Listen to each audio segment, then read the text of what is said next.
મૂળ વિષય 2017નો છે. પ્રેસ અહેવાલની નોંધ અમે પણ લીધી છે અને પ્રેસ અહેવાલની નોંધના આધારે ઓલરેડી ઓર્ડર ઇસ્યુ કરી દીધો છે કે અમને તપાસ કરીને જે કંઈ વિગતો છે એ આપે. આપ સૌને એક ફરીથી કહું છું કે પ્રેસના જે કોઈ અહેવાલો આવે છે કે જે સોશિયલ મીડિયામાં ફોટોગ્રાફી પ્રૂફ સાથે આવે છે એની અમે નોંધ લઈ અને બને ત્યાં સુધી અમારા તરફથી પહેલ કરી જ દઈએ છીએ. એટલે એવા કોઈ વિષય નથી કે ક્યાંય છૂટી જાય. સમયના અભાવે કે વ્યસ્તતા વધારે હોય અને ધ્યાન બહાર રહી જાય તો આપ સૌને પણ વિનંતી છે કે ચોક્કસથી ધ્યાનમાં મૂકશો. હવે જે વિષય છે એમાં હિંગળાજનગર વાળો જે વિષય છે એમાં અમે ઓલરેડી તપાસનું કહી દીધું છે કે આખો વિષય શું છે.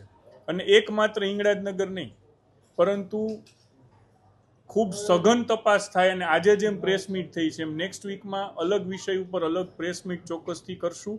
એકવાર અમારી પાસે સંપૂર્ણ માહિતી આવી જાય એટલે જાહેર જનતા માટે એ માહિતી શેર કરશું.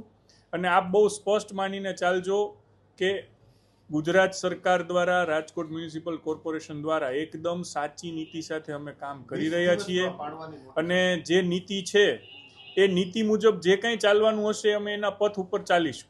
20 દિવસમાં જ પાડવાની ચોમાસાની વાત છે. ચોમાસાના નિયમ અનુસાર ચોમાસા